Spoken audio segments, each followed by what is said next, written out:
तो भाई और बहनों, पूज्य गुरुदेव भगवान ने अपनी तरफ से इस कलयुग की बिचली पीढ़ी में अपनी पहचान करवाने में अपने सत्संगों के माध्यम से कोई कसर नहीं छोड़ी है।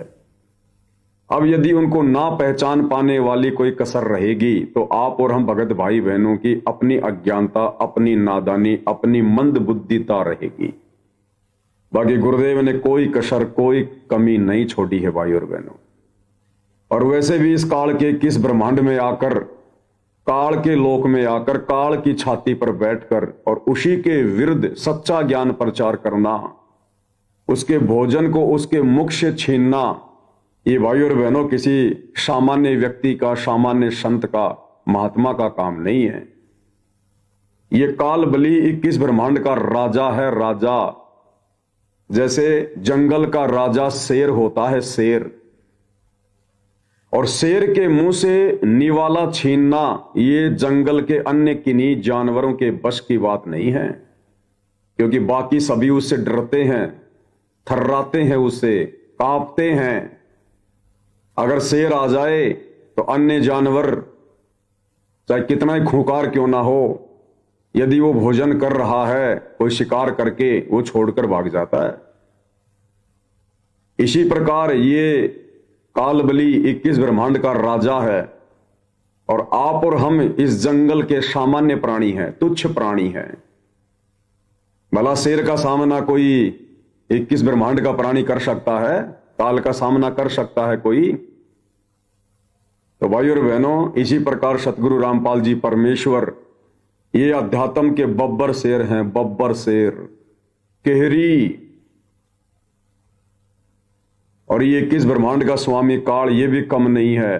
परमेश्वर ने इसको गजराज की संज्ञा दी। गजराज यानी हाथियों में सर्वश्रेष्ठ, सर्वशक्तिमान। परंतु जब वो केहरी शेर चिंघाड़ता है, दहाड़ता है, तो परमेश्वर ने बताया वो गजराज भी लीद कर देता है, लीद, और वहां से भाग उठता है। तो भाई और बहनों, सतगुरु रामपाल जी परमेश्वर जी को हम कोई सामान्य व्यक्ति, प्राणी या साधु या मां के गर्भ से 8 सितंबर 1951 को जन्म लेकर आया हुआ कोई प्राणी ना समझें, मानुष समझने की भूल ना करें, अन्यथा ये भूल आप और हम पर बहुत भारी पड़ेगी, बहुत भारी। युगों युगों हम भयंकर कष्टों से गुजरेंगे फिर। और उसके लिए गुरुदेव भगवान ने सत्संग किए हैं ताकि हम ये अपनी कमी पूरी कर लें इस कलयुग की बिचली पीढ़ी में। और गुरुदेव ने हर प्रकार से सत्संगों में अपने परमेश्वर होने के विषय में पुख्ता जानकारी, पुख्ता प्रमाण दिए हैं। देखो भाई और बहनों, परमेश्वर की जिम्मेदारी इस काल के लोक में आकर, इस काल ने जो ज्ञान का अज्ञान बना रखा है, धर्मशास्त्रों में आधा अधूरा ज्ञान इसने लिखवा कर उसका कुप्रचार करवा रखा है। दुनिया भर के अपने दूत साधु संत महात्माओं के रूप में भेज रखे हैं, जो केवल अर्थों का अनर्थ करते हैं, ज्ञान का अज्ञान करते हैं। परमेश्वर ने आकर हमें सत ज्ञान दिया, शास्त्रों की जानकारी दी, धर्म कर्म की जानकारी दी। अब भाई और बहनों, अब भी अगर हम नहीं समझेंगे, क्योंकि परमेश्वर की, सतगुरु रामपाल जी भगवान की जिम्मेदारी अपने खुद के सत्संगों को समझाने की नहीं है। सतगुरु की जिम्मेदारी केवल धर्मशास्त्रों का सार, निष्कर्ष निकाल कर देने की थी, और गुरुदेव ने उसमें कोई कसर नहीं छोड़ी है। हर धर्म के धर्म ग्रंथ का पूरा विवरण जो हमारे मतलब का है, परमेश्वर ने निकाल कर रख दिया। चारों वेद, गीता, कुरान, बाइबल, तोरेत, जबूर, इंजल, गुरु ग्रंथ साहिब और अन्य छोटे मोटे संत महात्मा, साधु, ऋषि, जो अज्ञानता के कारण आप और हम भोले भाले जीवों में महात्मा बने बैठे थे, ऋषि बने बैठे थे, परमेश्वर ने सभी की पुस्तकें, सभी के प्रवचन सुनाकर, दिखाकर निष्कर्ष दे दिया कि धरती पर किसी के पास सत्संग नहीं है। यहां कोई सत्संग कर ही नहीं सकता, कोई सच कहने की हिम्मत कह ही नहीं सकता। यहां सत्संग करने के लिए कबीर भगवान स्वयं तत्वदर्शी संत का चोला धारण करके, रूप धारण करके स्वयं ही सतलोक से चलकर आते हैं। वे स्वयं ही सत्संग कर सकते हैं, सच कह सकते हैं, और उसके बाद उनसे परिचित, उनके शरण में आने के बाद उनके बच्चे सच कह सकते हैं। अन्यथा 21 ब्रह्मांड में सच कहने की यहां किसी की औकात नहीं है और ना किसी को यहां सच का पता है। तो भाई और बहनों, गुरुदेव ने एक सत्संग के माध्यम से बखूबी अपनी पहचान करवाने की पूरी कोशिश की है। अब हम कितना पहचानेंगे, कितना समझेंगे उनके संकेतों को, उनके सत्संगों को, ये आप और हमारे संस्कार और हमारी बुद्धि स्तर के ऊपर निर्भर करता है। तो शॉर्ट वीडियो में एक छोटा सा सत्संग पूज्य गुरुदेव भगवान का, लगभग 20 से 25 सेकंड का, और गुरुदेव भगवान ने यहां पर काल के विषय में यह जानकारी देते हुए कि वो गुप्त रहता है, गुप्त। और गुरुदेव ने कहा कि वो गुप्त क्यों रहता है? क्या बाप, क्या एक पिता अपने संतान से छुप के रहना चाहेगा? क्या एक बाप अपने संतान से छुप के रहता है? वो बाप, वो पिता अपने संतान से छुप कर रहेगा जिसमें कोई खोट है, जिसमें कोई दोष है। और गुरुदेव ने सृष्टि रचना के माध्यम से बता दिया कि इस काल में क्या दोष था, इसने क्या गलती की जिस कारण से इसको शराप लगा, ये दंड का भागी बना। और उसके तहत ये अपनी ही संतान, यानी 21 ब्रह्मांड में आने के बाद आप और हम सभी भाई बहन काल और दुर्गा की संतान कहलाती हैं। ये अपने ही बच्चों से, अपने ही संतानों से छुप के रहता है। ब्रह्मा विष्णु महेश तो सीधे सीधे इसके पुत्र हैं, ये उनको भी अपनी शक्ल सूरत नहीं दिखाता, अपने ओरिजिनल रूप में उनके सामने नहीं आता। और आगे गुरुदेव भगवान ने निर्णय दिया कि वो परमात्मा वो छुप के नहीं रहता, वो परमात्मा सर्व के समक्ष आता है, तत्वदर्शी संत बन के आता है, अपने रूप को हल्का करके आता है, अपने आप को छुपा कर ज्ञान प्रचार करता है। और आज से पहले हम उसको पहचान नहीं पाए। और आगे गुरुदेव ने कहा कि अब पहचानेंगे, अब पहचानेंगे। क्या कह रहे हैं गुरुदेव भगवान? ध्यान से सुनिए भाई और बहन। मेरा अटल सिद्धांत है, मैं अपनी योग माया से छुपा रहता हूं, किसी के सामने नहीं आता। और ये भगवान ने सृष्टि रचना बताई थी कबीर परमात्मा ने कि इसने गलती करता है, ये 1 लाख जीवों को, मनुष्य शरीरधारियों को रोज खाता है। यहाँ बुचड़ खाना खोल रखा है इसने, कहीं दुर्घटना में मर गए, किधर फ्लड आ गई, कहीं पर और कारण हो गया। 1 लाख को रोज काटता है और उसका आहार करता है, इसलिए छुपा रहता है। ये इसके अंदर दोष है कोई ना। पिता अपनी छुप कर रहता है, हमारा असली पिता पूर्ण परमात्मा परमअक्षर ब्रह्म कबीर साहब है, वो हमारे साथ घूमते रहे, लेकिन हम पहचान नहीं सके क्योंकि हमारे पास उनको पहचानने वाला वो चश्मा नहीं था। क्या कह रहे हैं गुरुदेव कि हमारे पिता, हमारे परमात्मा, हमारे बाप, वो कबीर देव भगवान, वो छुपके नहीं रहते, वो हमारे साथ साथ घूमते रहे, लेकिन हम उनको पहचान नहीं पाए क्योंकि हमारे पास में पहचानने का कोई साधन नहीं था, पैमाना नहीं था। और आगे गुरुदेव क्या कह रहे हैं? अब पहचानेंगे। क्या कह रहे हैं? अब पहचानेंगे। सुनिए, अब वो ऐनक दास देगा आपको, उससे देखना अपने भगवान को, अब पहचानोगे।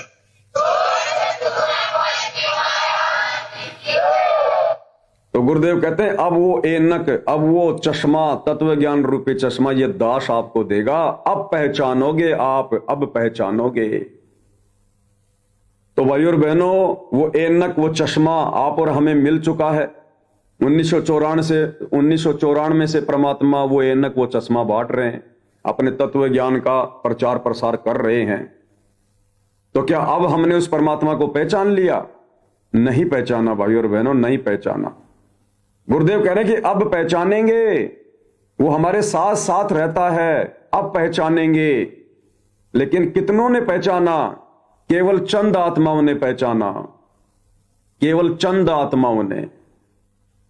बाकी सतलोक आश्रमों से जुड़े हुए हमारे भाई बहन तो उसी दाढ़ी मूछ वाली कबीर जी की समझे जाने वाली, परमात्मा की समझे जाने वाली मुर्दा फोटो को ही भगवान मान रहे हैं। वो भी नहीं पहचान पाए अभी तक। गुरुदेव कह रहे हैं वो हमारे साथ साथ घूमते हैं। अब वो दाढ़ी मूछ वाली फोटो, उसके पैर नहीं है, वो चल नहीं सकती हमारे साथ साथ, वो फिर नहीं सकती, घूम नहीं सकती हमारे साथ साथ। सन 1994 से कौन चल रहे हैं, कौन घूम रहे हैं, कौन गांव गांव जाकर लोगों की गालियां खाकर, गुंडा और गुंडा कहलवाकर आप और हमारे तक ज्ञान पहुंचा रहा है? वो पहुंचाएगा जिसकी हम संतान हैं, जिसे अपने बच्चों की चिंता है, तो हमारे साथ साथ घूमते रहे गुरुदेव भगवान सन 1994 से, लेकिन हम उनको पहचान नहीं पा रहे थे। अब परमेश्वर ने 2014 बरवाला कांड के बाद साध संगतियां शुरू की, आप और हमें वो चश्मा दिया, वो ऐनक दिया, और साध संगतियों का एक ही लक्ष्य होता है, एक ही टारगेट होता है, गुरु को ही परमेश्वर के रूप में हृदय से स्वीकार करना। तो अब आप और हम भगत भाई बहनों ने जो साध संगति से जुड़े हुए हैं, केवल उन्होंने पहचाना है, बाकी किसी ने नहीं पहचाना। किसी ने भी बस उस दाढ़ी मूंछ वाली कबीर जी के समझे जाने वाली फोटो को ही परमात्मा मान लिया, लेकिन उस फोटो को परमात्मा मानने से आप और हमारी बात नहीं बनेगी।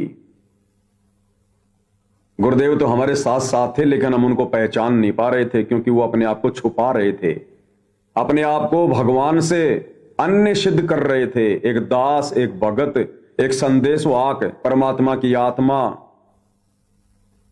फिर उन्होंने हमारे को चश्मा दिया, ऐनक दिया, तत्व ज्ञान दिया कि मेरे बच्चे मुझे पहचान लेंगे, और उन्हीं के आशीर्वाद से साध संगति से जुड़कर आज आप और हम सभी भगत भाई बहनों ने अपने परमपिता परमेश्वर को, अपने भगवान को बखूबी पहचान लिया है, सतगुरु रामपाल जी के रूप में। तो एक बार पुनः सुनिए गुरुदेव भगवान के आशीर्वाद से गुरुदेव भगवान क्या कह रहे हैं। मेरा ये अटल सिद्धांत है, मैं अपने योग माया से छुपा रहता हूं, किसी के सामने नहीं आता। और ये भगवान ने सृष्टि रचना बताई थी कबीर परमात्मा ने, कि इसने गलती करता है, ये 1 लाख जीवों को, मनुष्य शरीरधारियों को रोज खाता है, या बुटट खाना खोल रखा है इसने, कहीं दुर्घटना में मर गए, किधर फ्लड आ गई, कहीं पर और कारण हो गया, 1 लाख को रोज काटता है और उसका आहार करता है, इसलिए छुपा रहता है। ये इसके अंदर दोष है कोई ना, पिता अपने छुप कर रहता है। हमारा असली पिता पूर्ण परमात्मा परमअक्षर धर्म कबीर साहब है, वो हमारे साथ घूमते रहे, लेकिन हम पहचान नहीं सके, क्योंकि हमारे पास उनको पहचानने वाला वो चश्मा नहीं था। अब वो ऐनक दास देगा आपको, उससे देखना अपने भगवान को, अब पहचानोगे।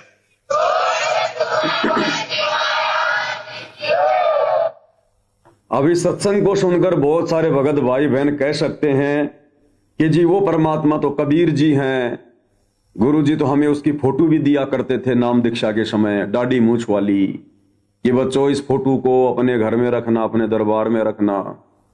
तो गुरु जी ने जिस कबीर भगवान की पहचान करवाई है, वो तो दाढ़ी मूंछ वाले कबीर जी हैं। और दाढ़ी मूंछ वाली फोटो के विषय में गुरु जी कह रहे हैं कि बच्चों तुम अब पहचानोगे अपने कबीर भगवान को, अब पहचानोगे तुम अपने कबीर भगवान को। तो भाई और बहनों, गुरुदेव भगवान हमें उस दाढ़ी मूंछ वाली फोटो के विषय में नहीं कह रहे हैं, इस बहम में मत रहना। उस दाढ़ी मूंछ वाली फोटो को तो गुरुदेव भगवान ने रिजेक्ट कर दिया, रिजेक्ट कर दिया मालिक ने। क्या कहकर? एक सत्संग में गुरुदेव ने बिल्कुल क्लियर कर दिया कि हम जो चित्र देखते हैं प्रभु का, कौन सा? दाढ़ी मूंछ वाला। कि हम जो चित्र देखते हैं प्रभु का, ऐसा रूप नहीं है, ऐसा रूप नहीं है। वो तो किसी भी रूप में कभी भी आकर प्रकट हो जाता है, अपनी आत्माओं को ज्ञान देता है, शतलोक की जानकारी देता है। तो गुरुदेव ने कहा ना कि अब पहचानेंगे अपने परमात्मा को। तो 90% संगत ने तो दाढ़ी मूंछ वाली कबीर जी की समझे जाने वाली फोटो को ही परमात्मा मान लिया, परमात्मा को नहीं पहचान पाए कि सतगुरु रामपाल जी ही कबीर भगवान है, परमेश्वर है, परमात्मा है, नहीं पहचान पाए। और ये मान लिया कि गुरु जी हमें जो फोटो दिखा रहे हैं बस यही कबीर जी है, और उसी के ऊपर आश्रित हो गए। और गुरुदेव करें अब पहचानेंगे, अब पहचानोगे। अगर वही फोटो होती कबीर भगवान, तो गुरु जी ये क्यों कहेंगे कि अब पहचानोगे? अरे वो पहचान तो गुरु जी करवा ही रहे हैं। सन 1994 से गुरु जी वो फोटो दिखा रहे हैं हमारे को कि बच्चों ये कबीर भगवान है, ये कबीर भगवान है। तो भगवान को तो हमने पहचान लिया, वो फोटो हमने देख ली, हम सब जानते हैं कि कबीर जी की फोटो है, कबीर जी की फोटो है। फिर गुरु जी क्यों कह रहे हैं कि अब पहचानोगे? तो फिर वो दाढ़ी मूंछ वाले कौन थे फिर, जो गुरु जी कह रहे हैं कि भगवान को तो तुम अब पहचानोगे? तो परमेश्वर वे स्वयं हैं, परमात्मा वे स्वयं हैं। और उस दाढ़ी मूंछ वाली फोटो को उन्होंने रिजेक्ट कर दिया। रिजेक्ट क्या कहकर, ध्यान से सुनिए भाई और बहनों, बड़ा अनमोल सत्संग है। क्या कह रहे हैं भगवान? अपने आत्माओं, अब तो ये दास बैठा है, यदि यहां परमात्मा इसी मानव शरीर तो है ही उनका, क्योंकि बनारस में 120 वर्ष रहे, और अब भी वो आ जाते। जो हम चित्र देखते हैं प्रभु का, ऐसा चित्र नहीं है। वो तो ना जाने कितने स्वरूप है उस मालिक के, वो किसी भी रूप में आकर के अपना ज्ञान बताता है, अपनी प्यारी आत्माओं को अपने चरणों में लगा के भक्ति करवा के सतलोक ले जाता है। तो क्लियर कर दिया भाई और बहनों गुरुदेव भगवान ने। इस दाढ़ी मूंछ वाली फोटो को गुरुदेव भगवान ने बिल्कुल रिजेक्ट कर दिया। रिजेक्ट। तो बताओ सतलोक आश्रमों से जुड़े हुए भाई बहनों, तुम किसे भगवान मानकर पूज रहे हो? तुमने क्या पहचाना? अरे कुछ भी तो नहीं पहचाना। तुम जिस दाढ़ी मूंछ वाली फोटो को कबीर मान के पूज रहे हो, जून के महीने में कबीर प्रगट दिवस मना रहे हो, गुरुदेव ने तो रिजेक्ट कर दिया कि प्रभु ऐसा नहीं है जो हम चित्र देख रहे हैं। वो तो ना जाने किस रूप में आ जाते हैं अपनी आत्माओं को ज्ञान देने के लिए। एक बार ध्यान से सुनो भाई और बहनों, इसलिए गुरुदेव कह रहे हैं कि अब पहचानोगे भगवान को, अब पहचानोगे। ध्यान से सुनिएगा। अपने आत्माओं, अब तो ये दास बैठा है, यदि यहां परमात्मा इसी मानव शरीर तो है ही उनका, क्योंकि बनारस में 120 वर्ष रहे, और अब भी वो आ जाते। जो हम चित्र देखते हैं प्रभु का, ऐसा चित्र नहीं है। वो तो ना जाने कितने स्वरूप है उस मालिक के। जो हम चित्र देखते हैं ऐसा चित्र नहीं है परमात्मा का, ऐसा रूप नहीं है। तो गुरुदेव ने बिल्कुल क्लियर कर दिया कि ये दाढ़ी मूंछ वाली फोटो परमात्मा नहीं है, कबीर जी नहीं है, और कह दिया कि अब पहचानोगे अपने परमात्मा को, वो तो तुम्हारे साथ साथ ही घूमता है। तो फिर किसको पहचानेंगे? दाढ़ी मूंछ वाली को तो रिजेक्ट कर दिया, जिसको संगत अपना कबीर भगवान मान के बैठी थी। और गुरुदेव कह रहे कि अब पहचानोगे। तो बताओ फिर और बच कौन गया पहचानने के लिए? अब बच गए सतगुरु रामपाल जी। तो कौन हुए सतगुरु रामपाल जी? स्वयं कबीर भगवान, कबीर परमात्मा, आत्मा के पिता परमेश्वर। तो ये है वो बंदी छोड़, वो परमात्मा, सतगुरु, भक्ति मुक्ति का दाता, जिसको ना पहचान कर आप और हम भाई बहन असंख्य युगों से इसी काल के लोक में धक्के खा रहे थे, 84 लाख योनियां भोग रहे थे। सन 1994 से वर्तमान समय तक परमेश्वर को इतना संघर्ष केवल इसी बात के लिए करना पड़ रहा है, ज्ञान देने के लिए नहीं, अपनी पहचान करवाने के लिए। अरे ज्ञान तो वही था जो परमेश्वर ने 1994 से 1997 तक दिया। सारा ज्ञान, सारे सत्संग, सारा निष्कर्ष गुरुदेव ने 1994 से 2000 तक के सत्संगों में दे रखा है। उसके बाद गुरुदेव ने आप और हमें शास्त्रों से परिचित करवाने के लिए ये वेद, गीता, कुरान, पुराण, बाइबल ये दिखाने पड़े।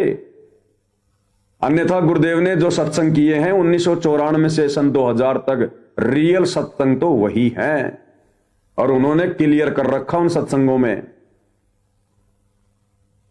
अब भी यदि हम नहीं पहचानेंगे और अपने गुरु को एक मानुष मानते रहेंगे और परमात्मा उसी कागज के टुकड़े को मानते रहेंगे, दाढ़ी मूंछ वाली फोटो को, फिर हमारा कैसे भला होगा? हम कैसे अपने घर जा पाएंगे अगर परमात्मा की पहचान नहीं हुई तो? अगर हमें यही विश्वास नहीं बना, क्योंकि जिसको हम कबीर भगवान मान के बैठे थे उसको तो गुरु जी ने रिजेक्ट कर दिया कि ऐसा चित्र नहीं है परमात्मा का, उनका रूप ऐसा नहीं है। बताओ फिर और कौन भगवान बच गया? फिर तो सतगुरु रामपाल जी बच गए, ये तत्वदर्शी संत बच गया। तो कौन हुआ कबीर भगवान? ये स्वयं हुए, स्वयं। एक बार फिर से पूरा सत्संग सुनिए भाई और बहनों। और आगे गुरुदेव भगवान कह रहे हैं कि अब ये आप लोगों ने सोचना है, ये आप लोगों ने देखना है, आप लोगों ने सोचना है। अब आप इस बात को पहचान कर कैसा व्यवहार करोगे दास के साथ में। पुण्यात्माओं, अब तो ये दास बैठा है, यदि यहाँ परमात्मा इसी मानव शरीर तो है ही उनका, क्योंकि बनारस में 120 वर्ष रहे, और अब भी वो आ जाते। जो हम चित्र देखते हैं प्रभु का, ऐसा चित्र नहीं है। वो तो ना जाने कितने स्वरूप है उस मालिक के, वो किसी भी रूप में आकर के अपना ज्ञान बताता है, अपनी प्यारी आत्माओं को अपने चरणों में लगा के भक्ति करवा के सतलोक ले जाता है। अब आज हम भगवान की तलाश कर रहे हैं। अब आगे ध्यान से सुनना। और परमात्मा क्या अनमोल वस्तु है, क्या अनमोल है, कितना उसके अंदर गुण है। यदि आज हमें वो मिल जाए, आपके सामने आ जाए, तो आपकी क्या स्थिति होगी? एक बार सोचना, जो भक्त आत्माएं हैं गहराई से सोचे। क्या करें गुरुदेव भगवान कि हमें भगवान की तलाश, हमें परमात्मा की तलाश, उसके लिए हम भटक रहे हैं। और अगर आज वो परमात्मा आपके सामने आ जाए, आपसे बातें करे, आपको सत्संग सुनाए, तो आप आत्माओं की कैसी स्थिति होगी? गुरुदेव कह रहे हैं एक बार जोर देकर सोचो, जो पुण्य आत्माएं हैं, एक बार जोर देके सोचो। यानी भाई और बहनों, गुरुदेव भगवान ये तो कह नहीं रहे कि मैं कबीर हूं, मैं परमात्मा हूं, लेकिन संकेतों में कहने में कोई कमी नहीं छोड़ रहे।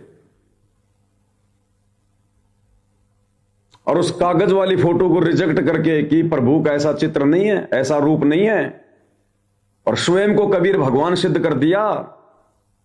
और कह रहे हैं जिस भगवान के लिए हम भटक रहे हैं युगों युगों से, अब वो भगवान अगर तुम्हारे सामने आ जाए, तो पुण्यात्माओं उस परमात्मा के साथ में तुम कैसा व्यवहार करोगे? और आगे गुरुदेव कह रहे हैं, मान लो इस आश्रम में इस दास की जगह वो कबीर भगवान आ गए और आपके सामने बैठ के सत्संग कर रहे हैं। अब बताओ तुम्हारी कैसी स्थिति होगी? फिर इस दास के साथ में, अपने गुरु के साथ में तुम कैसा व्यवहार करोगे? फिर क्या फिर भी उस कागज की मुर्दा फोटो को भगवान मान के पूजोगे? उसका कबीर प्रकट दिवस मनाओगे? उसी को अपने दरबार में रखोगे? जब ये पता चल जाए कि हमारा गुरु ही कबीर भगवान है। ध्यान से सुनो भाई और बहनों। अब जैसे भूखे को भोजन सामने मिल जाए और निर्धन को सामने धन की थैली नजर आवे, तो कैसी तड़फ होगी उसकी। प्यासे को पानी मिल जावे तो कैसी श्रद्धा करेगा, टूट के पड़ेगा उसके ऊपर। धन है तो ठाकर सीने के नु देख कर भाग लेगा, छुपा जो कि इसने कोई देख ना ले। और सामने भोजन है तो ऐसी सब टूट के पड़ जाएगा, फटाफट खाएगा, अपनी जान बचाएगा। ऐसे ही हमें जब परमात्मा आज मिल जावे, आपके सामने आ जावे, क्योंकि हम उसी की तलाश में तो भटक रहे हैं, तो आपकी कैसी श्रद्धा होगी ये आप अपने अपने स्तर से सोच सकते हैं। अब वो भगवान यहां आ जाए, अरदास के स्थान पर बैठकर सत्संग करने लग जाए, क्योंकि ज्ञान तो देना ही पड़ेगा। क्या कह रहे हैं गुरुदेव? अब वो भगवान यहां आ जाए और दास के स्थान पर बैठ के सत्संग करने लग जाए, क्योंकि ज्ञान तो देना ही पड़ेगा, क्योंकि ज्ञान तो देना ही पड़ेगा। यानी कबीर भगवान भी आएगा तो ज्ञान ही देगा। तो सोचो फिर हमारे गुरुदेव कौन है? ज्ञान ही तो दे रहे हैं। वो दाढ़ी मूछ वाली फोटो हमें कोई ज्ञान थोड़ी दे रही है, सत्संग थोड़े सुना रही है, हमारी शंकाओं का समाधान थोड़ी कर रही है। उस दाढ़ी मूछ वाली फोटो से तो लाखों गुना बड़ा और महान ये तुम्हारा भाई पवन दास है, जो आप लोगों की शंकाओं का समाधान कर रहा है, आप लोगों को गुरु की महिमा बता रहा है। अरे उस दाढ़ी मूछ वाली फोटो के बजाय तो अगर मुझ पवन दास के लाइव वीडियो देखो, साथ संगति से जुड़ो, तो लाखों गुना ज्यादा आपको बेटर रिजल्ट मिलेगा, लाखों गुना ज्यादा बेटर। तो गुरुदेव कह रहे हो भगवान आ जावे और अपना ज्ञान देवे, क्योंकि ज्ञान तो देना ही पड़ेगा। तो भगवान आएगा तो ज्ञान ही देगा ना। अरे मान लो वो दाढ़ी मूछ वाला कबीर भी आएगा तो वो भी तो ज्ञान ही देगा, बिना ज्ञान के लेके जाएगा क्या सतलोक? तो सतगुरु रामपाल जी 1994 से वो तत्व ज्ञान ही तो दे रहे हैं, वो दुनिया से न्यारा ज्ञान ही तो दे रहे हैं, शास्त्र प्रमाणित ज्ञान ही तो दे रहे हैं, जो 21 ब्रह्मांड का ज्ञान नहीं है। तो कौन दे सकता है? वो कौन दे रहा है? सतगुरु रामपाल जी दे रहे हैं, ये स्वयं कबीर भगवान दे रहे हैं। और दाढ़ी मूछ वाली फोटो को रिजेक्ट कर दिया। समझदार आत्माओं के लिए संकेत ही काफी है कि परमात्मा ऐसा नहीं है जैसा तुम इन चित्रों में देख रहे हो। तो बताओ फिर हमने क्यों परमात्मा मान लिया उस दाढ़ी मूछ वाले को? सिर्फ इसीलिए कि बार बार हमें गुरुदेव वो चित्र दिखा रहे हैं, आश्रमों में वो चित्र लगा रहे हैं। अरे वो तो उनकी मजबूरी है। अरे जब तक सतगुरु रामपाल जी के शिष्य, उनके भगत सतगुरु रामपाल जी को ज्ञान को आधार बनाकर कबीर भगवान नहीं मानेंगे, हृदय से स्वीकार नहीं करेंगे, तो सतगुरु रामपाल जी की तो मजबूरी है किसी और को कबीर भगवान बताना, किसी और को परमात्मा बता के सत्संग सुनाना। और जिस दिन इस ज्ञान को आधार बनाकर हम अपने गुरु को परमात्मा मान लेंगे, फिर आगे गुरुदेव को कोई जरूरत नहीं है दाढ़ी मूछ वाली फोटो को भगवान बताना या उसका प्रकट दिवस मनाना। फिर क्या आवश्यकता रह जाएगी? जब हमने ओरिजिनल कबीर को पहचान लिया, अपने गुरु को ही कबीर मान लिया, फिर क्यों गुरुदेव जून के महीने में कबीर प्रकट दिवस मनाएंगे? अरे जैसे 2014 बरवाला कांड है, उसके बाद आप और हम भगत भाई बहनों ने कबीर जी को परमात्मा मान लिया। और देखो भाई और बहनों, कबीर जी को परमेश्वर मानने की, यानी सतगुरु रामपाल जी को परमेश्वर मानने की, कबीर भगवान मानने की प्रोसीजर ये कैसे शुरू हुई आप लोगों को पता है? सन 2018 में राजस्थान के जयपुर से ये दास पवन दास, साथ में अपने कजोड़ भाई और साथ में अपने रूपदास भाई, जो कि जयपुर में नाई की दुकान है उनकी, हम तीनों आत्माएं राजस्थान के देवली में साध संगति में गए थे। और वहां से साध संगति पूरी करके रूपदास भगत जी की मारुति 800 गाड़ी थी, उसमें हम गए थे तीनों भाई। और जब हम वापस आए तो एक जगह रास्ते में चाय पीने के लिए रुक गए, क्योंकि उस समय तो बाहर का खाना पीना हम लोग जो है वो किया करते थे। तो रास्ते में पता चला कि यहाँ की चाय बहुत फेमस है, लंबा लंबा कांच का गिलास था। तो रूपदास जी जो है वो चाय ज्यादा पीते हैं, नाई का काम है ना, बिना चाय पिए बिना काम होता नहीं उनसे इतना। तो वहां हम लोगों ने गाड़ी रोक ली साइड में, तीनों भाई चाय पीने लग गए। और गाड़ी में बैठे बैठे देखो रूपदास जी को परमात्मा ने प्रेरणा करी और कहा कि भगत जी, हम लोग क्यों उस दाढ़ी मूछ वाले को भगवान मान के उसका कबीर प्रकट दिवस मना रहे हैं? क्यों ना हम 2019 से अपने गुरु जी को ही कबीर भगवान मानकर, वे तो कबीर हैं ही, क्यों ना हम अपने गुरु जी का ही कबीर प्रकट दिवस मनाएं? क्योंकि भगवान तो दो नहीं हो सकते ना, भगवान तो एक ही है। चाय पीते पीते अचानक से परमात्मा ने उनको प्रेरणा की। तो बीच में फिर कजोड़ भगत जी बोले, भाई बात तो बिल्कुल सही है, भाई बिल्कुल सही बात है भाई, जो हमें ज्ञान दे रहा है, जो हमें नाम दे रहा है, हमें सत्संग सुना रहा है, हमारे लिए गालियां खा रहा है, संघर्ष कर रहा है, तो हमारे लिए तो वही हमारा भगवान हो गया। और अगर वो दाढ़ी मूछ वाला भगवान है तो फिर वो सामने क्यों नहीं आ रहा? फिर वो आकर सत्संग क्यों नहीं सुना रहा? वो फिर काल की तरह छुपके क्यों रहता है अगर वो दाढ़ी मूछ वाला ही भगवान है तो? और भाई और बहनों, ये पीछे जो गुरुदेव भगवान ने अभी बताया आपको कि पुण्यात्माओं, उस प्रभु का रूप ऐसा नहीं है। यानी गुरुदेव खुद दाढ़ी मूछ को रिजेक्ट कर रहे हैं, क्योंकि वर्तमान में संगत जिस फोटो को, जिस चित्र को भगवान मान के पूज रही है, उसके तो दाढ़ी मूछ हैं। और गुरुदेव ने कह दिया कि प्रभु का ऐसा चित्र नहीं है जो हम ये चित्र देख रहे हैं, प्रभु ऐसा नहीं है। इसका मतलब गुरुदेव ने क्लियर कर दिया कि वो दाढ़ी मूछ वाला नहीं है, वो कबीर भगवान, वो दाढ़ी मूछ नहीं रखता, वो बिना दाढ़ी मूछ के है। और दास ने तो 1 लाख रुपए की नगद घोषणा कर रखी है कि सतगुरु रामपाल जी का कोई भी भगत ये साबित कर दे कि सतलोक में कबीर परमात्मा के दाढ़ी मूछ है। और देखो गुरुदेव इस सत्संग में बिल्कुल क्लियर कर रहे हैं कि ऐसा चित्र नहीं है प्रभु का। एक बार फिर से सुनो भाई और बहनों, पुण्यात्माओं, अब तो ये दास बैठा है, यदि यहाँ परमात्मा इसी मानव शरीर तो है ही उनका, क्योंकि बनारस में 120 वर्ष रहे, और अब भी वो आ जाते। अब सुनो, जो हम चित्र देखते हैं प्रभु का, ऐसा चित्र नहीं है। जो हम चित्र देखते हैं प्रभु का, ऐसा चित्र नहीं है।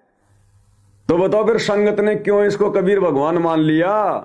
गुरुदेव तो इसको रिजेक्ट कर रहे हैं, अपने सत्संग में रिजेक्ट कर रहे हैं। बहुत सारे भाई बहन कहते हैं ना कि भाई तुम लोग इस दाढ़ी मूंछ वाली फोटो को भगवान क्यों नहीं मानते, गुरुजी ने तो खुद बताया।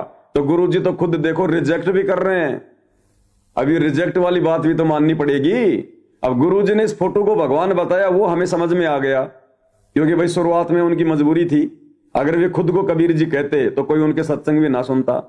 इसलिए गुरुदेव ने अपने आप को छुपाकर स्वयं कबीर होते हुए और आप और हमारे तक ये ज्ञान पहुंचाने के लिए इस दाढ़ी मूंछ वाली फोटो को सामने रखकर कहा कि कबीर भगवान।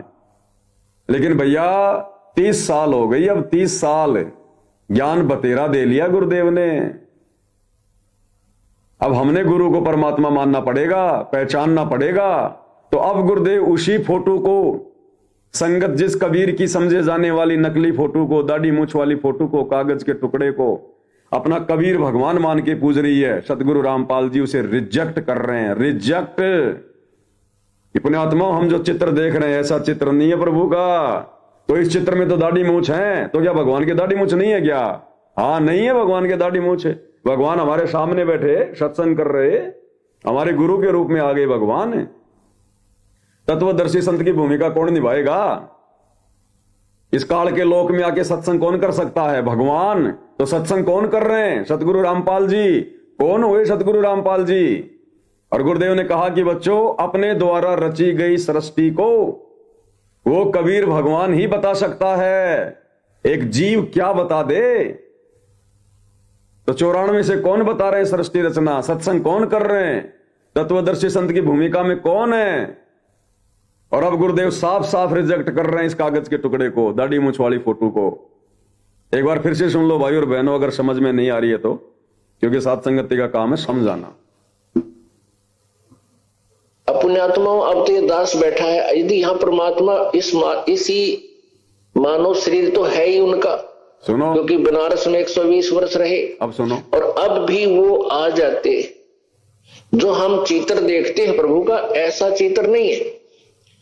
वो तो ना जाने कितने स्वरूप है उस मालिक के, वो किसी भी रूप में आकर के अपना ज्ञान बताता है, अपनी प्यारी आत्माओं को अपने चरणों में लगा के भक्ति करवा के सतलोक ले जाता है। तो बताओ भाई और बहनों, हाथ कंगन को आरसी क्या, पढ़े लिखे को फारसी क्या, और क्या प्रमाण चाहिए? अब क्या सबूत चाहिए इससे ज्यादा? अब गुरुदेव खुल्लम खुल्ला नहीं कहेंगे भाई, उनका भी काल के साथ एग्रीमेंट है। और परमेश्वर कलयुग की पिछली पीढ़ी में जो आत्माएं ज्ञान को आधार बनाकर भक्ति करेंगी, उन्हीं को सतलोक लेकर जाएंगे। अगर इन्होंने खुल्लम खुल्ला ही बताना होता तो भाई और बहनों, आप और हमें शिक्षा देने की आवश्यकता नहीं थी, हमें पढ़ा लिखा इंसान बनाने की जरूरत नहीं थी, अक्षर ज्ञान से युक्त कराने की जरूरत नहीं थी। पिछले 15-20 वर्षों से धर्मशास्त्रों को खोल खोल के दिखाने की जरूरत नहीं थी। दुनिया में गुंडा और बुंडा कहलवाने की जरूरत नहीं थी। ये तत्व ज्ञान देने की जरूरत नहीं थी। सीधा सीधा हाथ पकड़ के ले जाते परमात्मा। ये तो समर्थ है, फिर इनको रोक कौन देगा? अगर ये सतलोक ले जाना चाहें तो काल की औकात है क्या हमें रोक देंगे? इनका हाथ पकड़ने वाला कौन है किस ब्रह्मांड में? इसलिए परमेश्वर ने ज्ञान आधार का मार्ग चुना है वर्तमान कलयुग की पिछली पीढ़ी का, कि जो आत्माएं मेरे ज्ञान को आधार बनाकर और हृदय से अपने गुरु को ही परमेश्वर मानकर भक्ति करेंगी, उन्हीं आत्माओं को परमेश्वर सतलोक ले जाने की सोचेंगे। तो इस फोटो को गुरुदेव ने बिल्कुल रिजेक्ट कर दिया, बिल्कुल रिजेक्ट। अब तो कम से कम भगत भाई बहनों के समझ में आ जानी चाहिए कि सतगुरु रामपाल जी परमेश्वर कौन है।